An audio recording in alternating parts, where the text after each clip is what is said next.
This is Water Elemental. And this is Axis, and we are here today to talk about the League of Legends.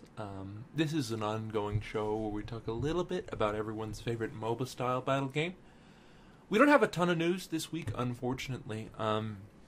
We have some brand new skin bundles that came out that are going to be available for purchase. We also have discussions about the new reward system and the different point values for tiering that they're going to do.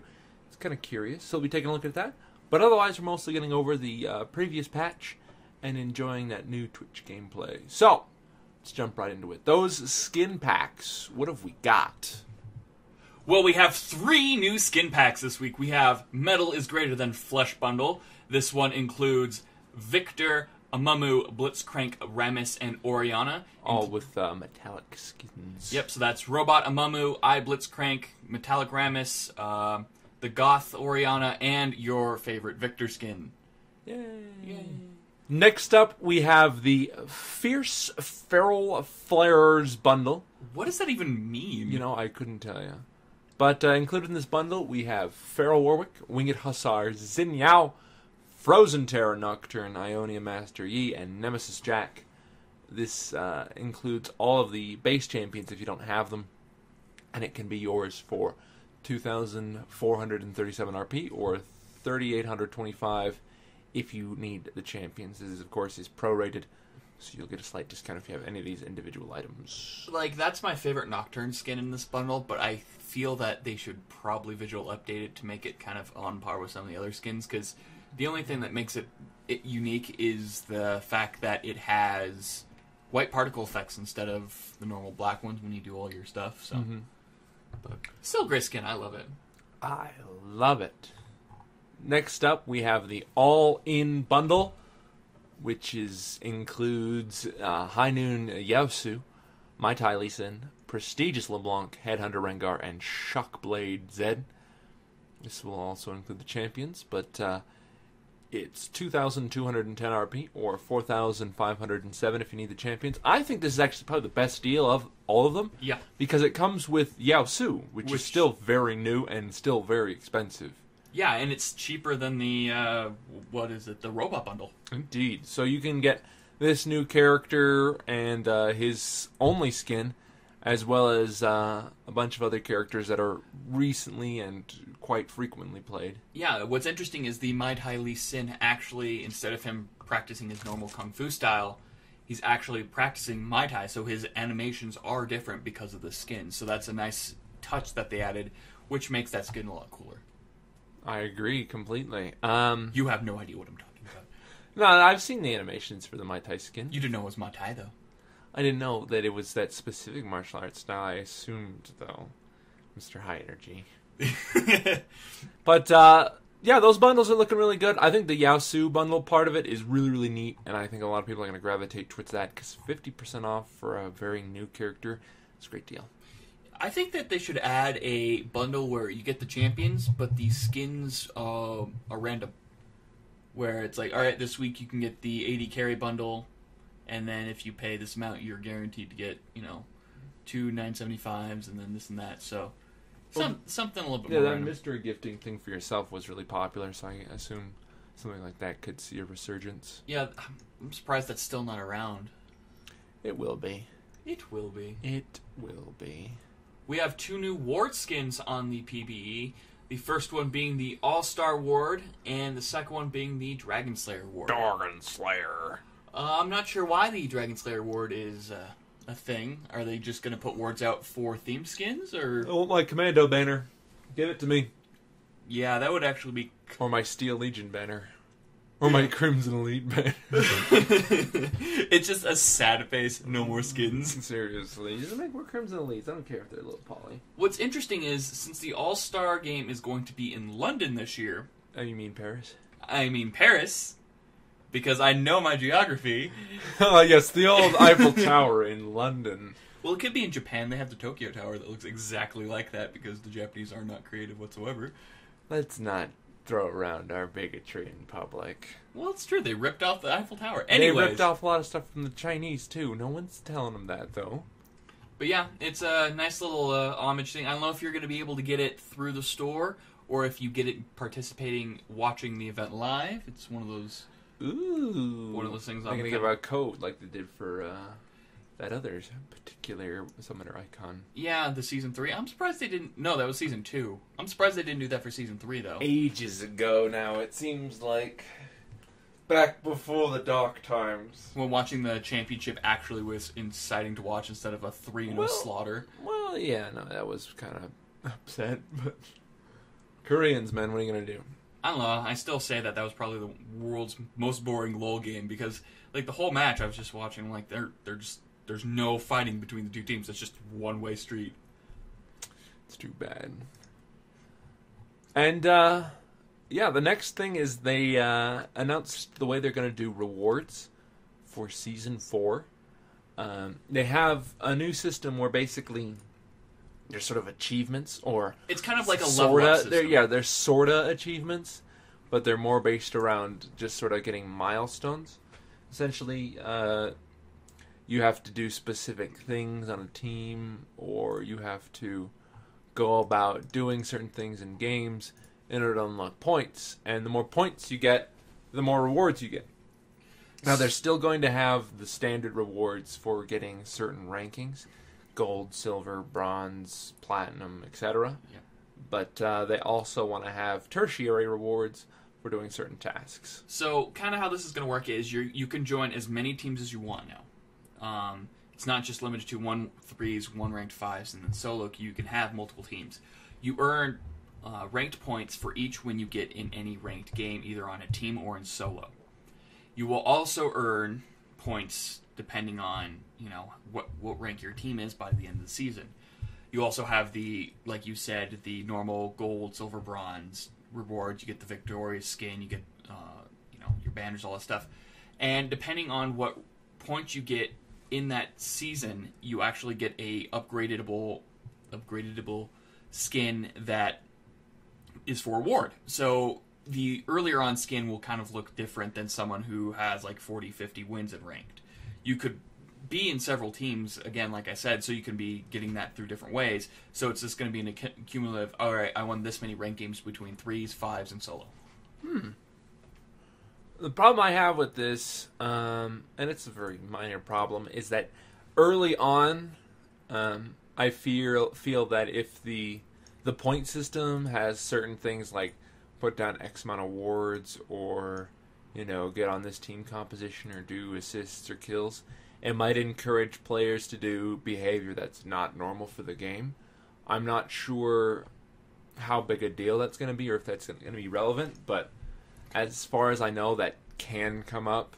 I think it's the only way right now to get the points is just for winning games. Well, there you go. See, that right there mitigates my worry. I thought I had saw something about, like, you had to put down a certain amount of awards, you get a certain amount of kills. But if that's not the case, then we are golden. Yeah, this could lead into some single player, or not single player, but individual achievements for stuff like that by placing a certain amount of awards and this and that. So it's kind of something I'm hoping for, just to give us something to work towards. And finally, Riot put out an article about the development of Poros. Boo! I couldn't read this all the way through. It was extremely sappy and sugary and full of Poros. And Poros were a great little joke thing. They're kind of like the Murlocs League. They're tribbles with mouths. Yeah, but there's like so many things, details, like there's a heart on their chest and why they love snacks. And some people think Poros are great. I don't. Just one of those things that whatevs. Yeah, I can't say I'm too interested in Poro mythology. It's a background thing. They're targeting an audience with that, and it's like with Jinx. Meh, not too interested. But as far as the article goes, they really just sort of discuss the logistics and the design. And if you're interested in, it is a lengthy article. So you can sort of see the design ideas that went into it, and if you are interested in that, we weren't, but there is still stuff there as far as the design elements, and they did talk a lot about Team Builder this week as well. But again, it's stuff we've all seen. So guys, if you're interested in port design, definitely take a look. But otherwise, just be grumpy adults like we are. For the more pro player audience, something that we haven't talked about in ages, they're putting out articles about all the teams that are going to be playing in the AllStar matches. And what's interesting is I've been kind of reading through them, and it's kind of nice to get like more information about the teams that you're going to be rooting for and stuff like that. I have not had the time to actually keep up with LCS this year, and I'm bummed, and I really need to get into that. Probably when the finals start is when I'm going to get interested. That's when kind of stakes are on the line. So I'm kind of a last-minute bandwagger, but you can right now you can read about Team Fire, Team Ice, ST Telecom, and they're probably going to keep updating as it go on. So if you're interested about the teams, check it out, read into it. I can't wait to see what they're going to pull out for this year's All-Star game, because last year they brought out kind of a cool announcement. This year they might bring out something cool. Yeah, and it's definitely going to be see teams that are just kind of put together and not, sort of pre-conned. Wasn't last year the year that they had someone playing Snake Teemo where he would just like Metal Gear Solid around in bushes and wasn't help the team? And it was awesome, is what it was. That was pretty good, where he just wasn't caring at all. Oh man, it should be fun though. I mean, they're gonna have 2 game modes that they're gonna play. They're gonna have All for One. They're gonna have Snowdown Showdown. And really, I mean, this is the esports stuff I'm more interested in, where it's not really what they've practiced, and they're not really practiced with their team. They're just sort of put in an environment where it's individual skill and decision making, and not just using a team composition that they know is going to work. Yeah, because that's kind of how it always boils down to in those later it's games. who's practiced more, and seeing an event where they can't really practice is pretty awesome. Because you can have someone that mainly plays support, and then he gets thrown into Snowdown Showdown, and then all of a sudden he's going to come out playing an AD carry, and no one's going to expect her, like, oh, he only plays supports, and then he comes out as Caitlyn and just destroys her. So it's cool to see. Indeed. But that's really it for official news this week, guys. We're going to move on to our own section. First question this week comes from Mr. 12. He says, with Braum teasing animations, it shows that Riot can make an animated show about League of Legends. What do you think is holding Riot back from making a show? Well, we've seen a lot of stuff that Riot has put out. They've made comics, they've made really good-looking CGI, they've made that little cartoon there. That's actually, I think, the second fully animated thing we've seen, the first being the Jinx animation. Indeed. So, I mean, they have a lot of stuff there, clearly. They have a lot of teams that they can outsource stuff to. As far as what's holding them back from making the show, I mean, I want to call it the Angry Bird syndrome, where a game can be over-marketed to the point where it becomes obnoxious. And I think Riot is trying to find either, if they're going to go that route, a balance between the game and the show where they won't really interfere with each other, only enhance each other, or just making it so that League isn't so thrown into everybody's public face that it becomes backlash. Because Angry Bird syndrome is, you see it on shirts, you see it on gummy bears, you see it on toothbrushes, you see it on butt wipes, you see them on toilet paper, you see everything. They are everywhere. And I honestly hate Angry Birds because of that. I've never played Angry Birds, and I know I will never do it because of that. I played it once. It wasn't amazing, but it's just a geometry game. It's also like Minecraft, where it's just over. Minecart. Mine blocks. I think the main thing that's holding them back is that they'd have to have writers to do a show. And we know lore. They need lore. And we know how Riot Games feels about writers. Ooh. God. We're so bitter today. Portals are stupid. Riot Games is stupid.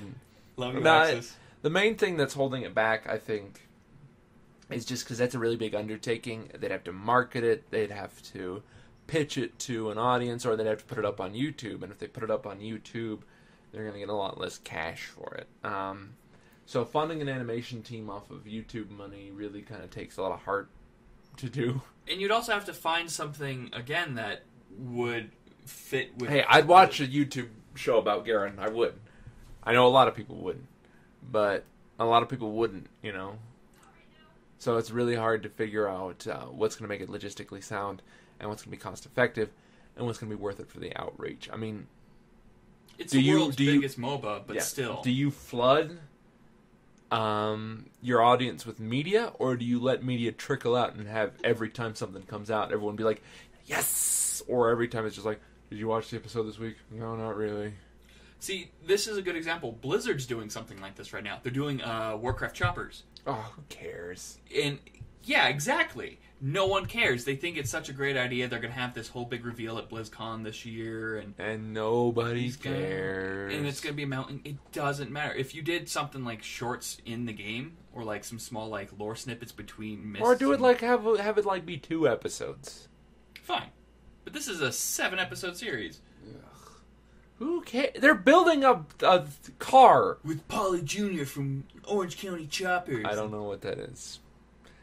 But, yeah, if you saturate it, I mean, people are going to stop caring. If you have it trickle out, people will always be like, we want more, we want more, we want more. And when you give them more, even just a little bit more, they'll be happy. So that's just marketing. Yeah. So I think that's the biggest thing is they don't want to get writers, they don't want to gamble with their finances, and they don't want to saturate the market. Those are the 3 reasons, I believe, Master 12. That's it for questions this week, guys. We didn't get a whole lot, so we need questions from you, from the audience, from anyone who's watching. If you have any questions for us about the show, about League of Legends, about gaming in general, about anything really, bungee jumping, for example. I love bungee jumping. I have never done it. But please feel free to ask. We try to field at least 2 every week if we have them. Just post them down here in the comments section. Send it to our email at spastygaming@gmail.com. Or post it on our Facebook and Twitter. All that information is down below in the About section. Just click on the Show More Dangalooski, and that'll take you right to it. But, yeah. Sorry for the lazy edits the past couple of weeks. I've been getting hammered with work, but I will be going back to a normal schedule here soon, so hopefully shows will look better and come back on a normally scheduled thing, not showing up on Sunday and Saturday next week and all that stuff. So we shall get it figured out. It's just hectic. Speaking of hex, good one. Thank you. I'm working on some videos for that. I'm waiting for the tournament servers to come back up, do some sealed, some drafting videos. Ooh. But I can't do that unless there's servers to draft with. So time will tell. Your favorite. Otherwise, it's been Axis and Water Elemental. Oh my God. Star Wars Expanded Universe isn't canon. Nope. It sucks. That